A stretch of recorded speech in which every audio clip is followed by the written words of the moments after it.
I am Sonu Jha. Pathfinder English class में आपका स्वागत है। Today I will talk about reciprocal pronoun. Reciprocal pronoun के बारे में आज हम लोग बात करेंगे।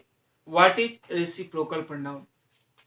Each other and one another are called reciprocal pronoun. Each other और वन अनदर को रेसिप्रोकल प्रोनाउन कहा जाता है।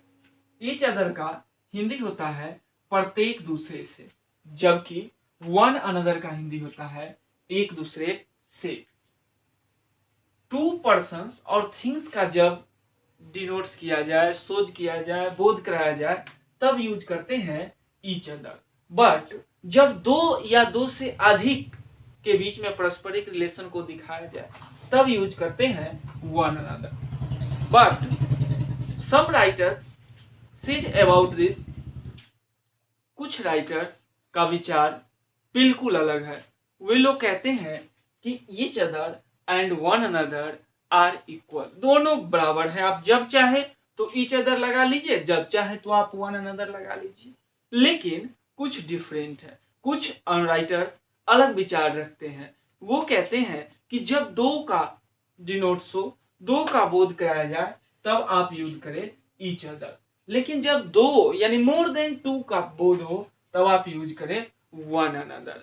आज फॉर एग्जाम्पल आप देखिए, ज्यादा आपको समझ में आएगा। जैसे कि राम एंड सोहन हेट, राम और श्याम नफरत करते हैं।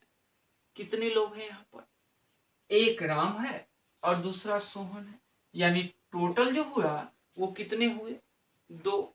और दो होने के कारण टू पर्सन्स और थिंग्स के लिए आप कौन से रेसिप्रोकल प्रोनाउन का प्रयोग कीजिएगा? ईच अदर, जिसके कारण Ram and Sohan hate each other. Each other मतलब राम और सोहन एक प्रत्येक दूसरे से नफरत करते हैं। नेक्स्ट देखते हैं, जैसे कि वी आर हेल्पिंग, हम लोग मदद कर रहे हैं। अब यहाँ पर हम लोग कह रहा है, इसका मतलब है कि मोर देन टू। और जब दो से अधिक का बोध हो, जैसे ही दो से अधिक को डिनोट्स किया जाए, तब आप किसका प्रयोग कीजिएगा? One another. इसका मतलब होगा we are helping one another. मतलब क्या हुआ? हम लोग एक दूसरे की मदद कर रहे हैं। नेक्स्ट देखिए, ऑल बॉयज आर क्वारलिंग, प्रत्येक लड़का लड़ रहा है। अब बताइए, जैसे ही प्रत्येक की चर्चा होगी, आपके कंसेप्ट, आपके अंडरस्टैंडिंग में मोर देन टू आया। मोर देन टू आने के बाद आपको क्या यूज करना है? All boys are quarrelling one another, one another. इसका मतलब हुआ कि जैसे ही दो लोगों से, दो से मोर देन टू बढ़ेगा, मोर देन टू से अधिक होगा, दो से ज्यादा होगा, तो आपको यूज करना है वन अनदर। और टू के लिए क्या यूज करना है? Each other. नेक्स्ट क्वेश्चन को देखते हैं। बोथ स्टूडेंट्स आर कॉलिंग, हमेशा याद रखिएगा बोथ वर्ड जो होता है वह केवल दो लोगों के लिए यूज होता है। बोथ वर्ड का प्रयोग हमेशा टू का डिनोट्स कराता है।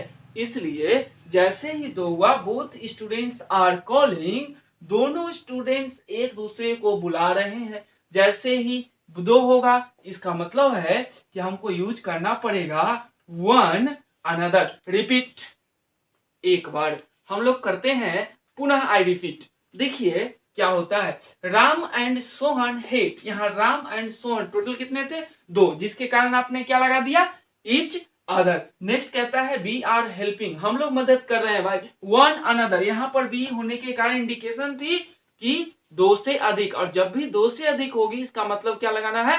One another. तो आप यहाँ वन अनदर लगा सकते हैं। All boys are quarrelling one another, यहाँ पर जैसे ही ऑल आया, इसका मतलब है कि हर कीमत में दो से अधिक है। दो से अधिक है, 3 4 5 6, और दो से अधिक मोर देन टू होगा, तब आपको यूज करना पड़ेगा वन अनदर। तो यहाँ पर all boys are quarrelling one another. Next कहता है बोथ स्टूडेंट्स आर कॉलिंग। अब देखिए यहाँ पर जैसे ही बोथ का लगा यूज किया गया, बोथ का मतलब होता है, क्या होता है बोथ का मतलब? दो। और दो की बात हो और आप जानते हैं कि वन अनदर का प्रयोग होगा, तो यह सेंटेंस क्या हो जाएगा? गलत हो जाएगा ना। क्यों गलत हो गया? तो आप जानते हैं बोथ का मतलब तो दो होता है, और सर दो के लिए ईच अदर का प्रयोग होता है। परंतु मैं बता देता हूं कि वन अनदर और ईच अदर दोनों का प्रयोग सही माना जाता है। परंतु आप जब किसी क्वेश्चन को सॉल्व कर रहे हो, किसी ऑब्जेक्टिव क्वेश्चन को देख रहे हो, तो ग्रामेटिकली तौर पे आपको याद रखना है कि जब दो का बोध होगा, दो लोगों का, दो पर्सन का, दो जगहों का, दो किसी भी चीज की बात होगी, तो आपको लगाना है each other. But more than two के लिए किसका प्रयोग करना है? One another. अब बात जरा सोचिए कि यहां पर बोथ आया और बोथ के लिए क्या आना है? टू। और जैसे ही टू आया इसका मतलब हमारा है इसमें क्या लगना चाहिए था? Each other. ग्रामेटिकली अगर आप बोलचाल की भाषा में बोलते हैं, इस तरह से बोलते हैं, स्पोकन के लिए बोलते हैं, किसी लिटरेचर में देखते हैं, तो ठीक है, वन अनदर भी बिल्कुल सही माना जाएगा। बट ग्रामेटिकली तौर पे आपको यहाँ पर यूज क्या करना पड़ेगा? Each other. क्यों हुआ ईच अदर का प्रयोग? क्योंकि आप जानते हैं कि टू पर्सन और थिंग्स मतलब दो चीजों के बीच में जब म्यूचुअली रिलेशनशिप हो, पारस्परिक संबंध हो, तब हमको यूज करना पड़ता है क्या? Each other. इसका मतलब है ग्रामेटिकली हमको यहाँ पर क्या लगाना था? Each other. अब आपको यह बात समझ में आ गई होगी। हम आपको कुछ क्वेश्चन देते हैं जिसमें आपको क्लियर करके बताना है कि किसमें ईच अदर लगेगा और किसमें वन अनदर, क्योंकि ग्रामेटिकली तौर पे हम लोग बात करेंगे। तो अब हम लोग के पास कुछ क्वेश्चन होंगे, उस क्वेश्चन को आपको सॉल्व करना है। सॉल्व करके देखिए कि आपने कितना रेसिप्रोकल प्रोनाउन को अंडरस्टैंड किया। I repeat, each other and one another are called reciprocal pronoun. Each is used for two persons, two things and other, but one another is used for more than two persons, things and other. तो आपको पता लगा कि each other का प्रयोग दो के लिए करते हैं, जबकि वन अनदर का प्रयोग दो से अधिक के लिए करते हैं ग्रामेटिकली। तो आइए, मैंने कुछ क्वेश्चन लिखा है जो आपके लिए है, इसको सॉल्व खुद से करके देखिए और आप खुद से जजमेंट कीजिए कि आप कितना रेसिप्रोकल प्रोनाउन को अंडरस्टैंड कर सके हैं। तो देखते हैं, फर्स्ट क्वेश्चन हमारा है Tom and John respect. Tom and John respect मतलब कि टॉम और जॉन एक दूसरे की रिस्पेक्ट करते हैं। दे आर हेल्पिंग, वे लोग मदद कर रहे हैं एक दूसरे की। अब यहां पर आपको यह देखना है कि किसमें ईच अदर लगेगा या फिर वन अनदर लगेगा, आपको खुद से सॉल्व करना है। नेक्स्ट कहता है ऑल कंट्रीज आर हेल्पिंग, प्रत्येक देश एक दूसरे की मदद कर रहे हैं टुडे, आज। आज अब फिर इसमें ईच अदर लगेगा या ऑल अदर लगेगा, आपको यही क्लियर करके दिखाना है। ईच अदर किसमें, वन अनदर किस सेंटेंस में लगेगा। नेक्स्ट कहता है बोथ स्टूडेंट्स रिप्लाई, दोनों विद्यार्थी रिप्लाई करते हैं, मतलब है कि एक दूसरे को रिप्लाई करते हैं। अब जब एक दूसरे को करेंगे तो फिर क्या लगेगा, ईच अदर या one another. Next, we can give book, हम लोग किताब दे सकते हैं एक दूसरे को, प्रत्येक दूसरे को। अब आप ईच अदर लगाइएगा या वन अनदर। अब आप यह क्लियर करके खुद से लगाकर अपने खुद को टेस्ट कीजिए। But I repeat again, each other and one another are called reciprocal pronoun. Each other और वन अनदर को रेसिप्रोकल प्रोनाउन कहा जाता है। अब इन सारे क्वेश्चनों को सॉल्व करके आपको बताना है। चलिए अब हम लोग नेक्स्ट प्रोनाउन की ओर बढ़ते हैं। नेक्स्ट हमारा है इनडिफिनिट प्रोनाउन। इनडिफिनिट का मतलब होता है अनिश्चित, जो निश्चित न हो। इसका मतलब है इसको बोला जाता है अनिश्चयवाचक सर्वनाम, यानी कि जो निश्चित नहीं हो। जैसे कि मान लीजिए आप बोलते हैं सोहन आया, टॉम आया, जॉन आया, रोहन आया, राकेश आया, राजिया आया। इसका मतलब होता है कि आप डिफिनिट बता रहे हैं ये लोग आए। बट आप बोलिएगा कोई आया, कोई खेला, कोई मेरी पेन चुरा लिया। अब यहाँ पर कोई शब्द जो आ रहा है, आप किसी को डिफिनिट नहीं कह सकते, किसी को डिफिनिट चोर नहीं कह सकते, किसी को निश्चित तौर पे जो है आप नहीं कह सकते। जब आप नहीं कह सकते हैं तो वह हो जाता है इनडिफिनिट, इंडिविजुअल। और जब इनडिफिनिट, जब निश्चित नहीं होगा, तो वह कहलाता है इनडिफिनिट प्रोनाउन। उसके जगह पर, उस नाउन के जगह पर जो भी प्रोनाउन आएंगे सारे कहलाएंगे इनडिफिनिट प्रोनाउन।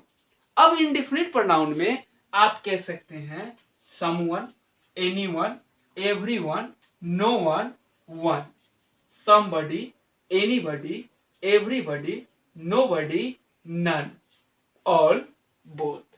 ये सबके सब इनडिफिनिट प्रोनाउन है। बट सर, अब आपके पास एक क्वेश्चन तो होनी ही चाहिए ना कि what is different between someone and somebody, anyone and anybody, no one and nobody, इन सब में क्या डिफरेंट है? तो मैं आपको बता देता हूं कि someone, anyone, everyone, no one, एक जो है ये फॉर्मल होता है, जबकि समबडी, एनीबडी, एवरीबडी ये सब इनफॉर्मल होता है। इनफॉर्मल मतलब कि मान लीजिए कि अब मैं आपको एग्जांपल से समझाता हूं। जैसे कि आपको किसी प्रिंसिपल के पास, किसी ऑफिस में, किसी जगह पर आपको अगर एक पत्र लिखना पड़े, और जब आप पत्र लिखते हैं तो वैसे लेटर में आप somebody, anybody, everybody, nobody, none का प्रयोग कदापि न करें, क्योंकि यह जो है सो इनफॉर्मल होता है, जबकि someone, anyone, everyone, no one formal होता है। इसका प्रयोग औपचारिक तौर पे किया जाता है, इसीलिए आप इसका प्रयोग कर सकते हैं किसी ऑफिस के लेटर में, किसी स्कूल के लेटर में, किसी जगह कहीं की भी लेटर में आप प्रयोग कर सकते हैं। तो आपको समझ में आई कि समवन और somebody, anyone, anybody, everyone, everyone में क्या डिफरेंट है। अब मैं आपको एक बात और बता देता हूं, दीज वर्ड्स आर सिंगुलर, ये सबके सब सिंगुलर होते हैं, singular, and these takes always singular verb, और ये हमेशा सिंगुलर वर्ब लेते हैं। इनके साथ जो भी वर्ब आएगा वह सब सिंगुलर वर्ब होगा। But all and both these words are plural and it takes always plural verb. ये प्लूरल होते हैं और हमेशा वर्ब कैसा लेंगे? प्लूरल वर्ब लेंगे। और these words are called indefinite pronoun because it does not denotes particular way, it always denotes of general way। यह किसी खास चीज को बोध नहीं कराते हैं, यह हमेशा सामान्य तरीका का बोध कराते हैं। जैसे कि मान लीजिए कि अगर मैं बोलूं मेरी कलम चोरी हो जाए और कोई चुरा कर ले जाए, तो कौन चुरा के ले गया क्या मेरी पता, हमको पता है? यदि नहीं पता है तो वो हो गया इनडिफिनिट, कोई चुरा के ले गया, यानी anyone has stolen my pen, कोई मेरी पेन चुरा कर ले गया है।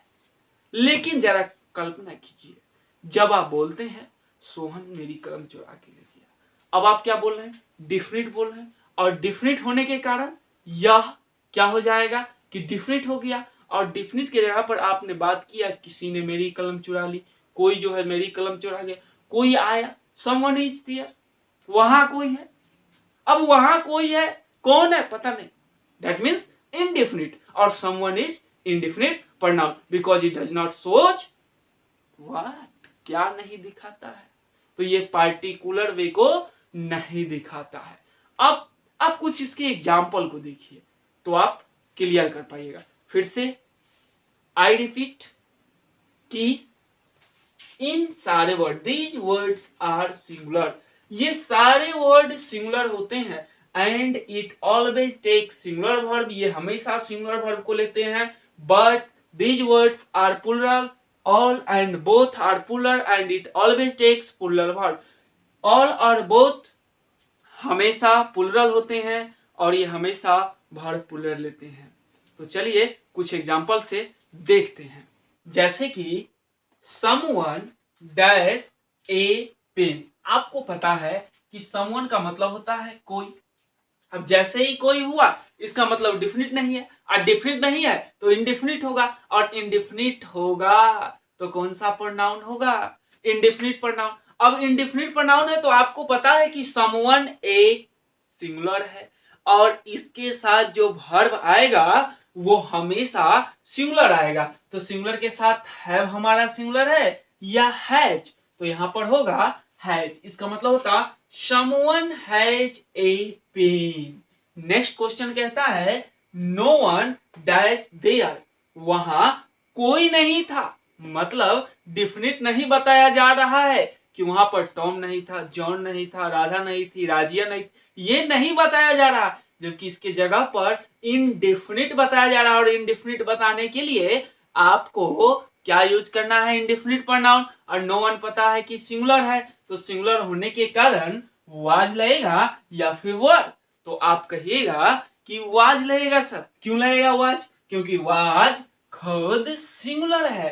नेक्स्ट क्वेश्चन हमारा है बोथ स्टूडेंट्स। बोथ से आपके माइंड में तुरंत रिपीट हो गया होगा, अभी अभी हम लोगों ने पढ़ा। Both is a plural, both एक प्लूरल है और प्लूरल के साथ हमेशा वर्ब कैसा आता है? प्लूरल। प्लूरल आने के कारण बोथ स्टूडेंट्स डू या डज, तो आपको पता है डज सिंगुलर है और डू क्या है? प्लूरल है। इसका मतलब होता डू नॉट रिस्पेक्ट हिम, दोनों लड़के उन्हें आदर नहीं करते हैं। नेक्स्ट क्वेश्चन हमारा है ऑल गर्ल्स। ऑल गर्ल्स, अब जैसे ही ऑल आए मतलब सभी लड़कियां। अब यहाँ पर कौन सी लड़कियां पता नहीं, डिफिनिट नहीं, तो इनडिफिनिट। ऑल हो गया हमारा इनडिफिनिट प्रोनाउन, और जैसे ही इनडिफिनिट होगा मतलब कि क्या हो जाएगा? Indefinite pronoun. इंडिफिनिट प्रोनाउन होने के कारण कौन सा वर्ब लगेगा? Plural verb. और प्लूरल वर्ब होने के कारण हमको लगाना पड़ेगा प्लूरल में आर। इसका मतलब होगा are. All girls are intelligent, सभी लड़कियां तेज है। अब हम लोगों को कुछ क्वेश्चन सेल्फ के लिए करना चाहिए, इसलिए मैं आपको कुछ क्वेश्चन देता हूं, आप उसे सॉल्व करके सेल्फ देखेंगे। जैसे कि someone dash ready for it. अब क्वेश्चन में आपको बताना पड़ेगा कि इसमें इज लगेगा या आर लगेगा। नेक्स्ट है ऑल डैश विल, इज या आर। अब ऑल जो है आप जानते हैं इंडिफिनिट प्रोनाउन है, इंडिफिनिट प्रोनाउन है और यह प्लूरल है, तो इसके साथ वर्ब कैसा लगेगा? प्लूरल। सेलेक्ट करना आपका काम होगा। नेक्स्ट कहता है no one dash playing cricket, कोई क्रिकेट नहीं खेल रहा था। फिर मैं बात करता हूं कि नो वन क्या है? इंडिफिनिट प्रोनाउन है, और आपको सिलेक्ट करना है कि इंडिफिनिट होने के कारण वाज लगेगा या वर्ड लगेगा। नेक्स्ट क्वेश्चन कहता है both dash are good pen, मतलब दोनों के पास एक अच्छा कलम है। अब आपको बता करना है कि इसमें हैव लगेगा या has. I repeat, both is a plural. मैं फिर से कहता हूं बोथ एक प्लूरल है, आप याद रखिएगा। बोथ जो है प्लूरल होने के कारण ये वर्ब भी कैसा लेगा? प्लूरल लेगा, तो प्लूरल लेने के कारण हैव लगेगा या हैज, ये क्लियर करना आपका काम होगा। Everybody dash my friends here, is लगेगा या आर लगेगा? क्योंकि आप जानते हैं एवरीबॉडी जो है खुद सिंगुलर है और यह हमेशा वर्ब सिंगुलर लेता है। तो आपको इन सारे क्वेश्चनों को सॉल्व करके आप जो है मेरे व्हाट्सएप पर भेज सकते हैं, मैं उसको चेक करने की कोशिश करूंगा। अब हमारा यह प्रोनाउन खत्म होता है। अगर आप इस चैनल पर नए हैं तो इस चैनल को सब्सक्राइब करें और बेल आइकन को दबा दें, ताकि हमारी सारी वीडियो का नोटिफिकेशन सबसे पहले आप तक पहुंचे। और एक बात यदि आपने इससे पहले का वीडियो नहीं देखा है तो उसे जरूर देखिए ताकि प्रोनाउन पूरा समझ में आ सके।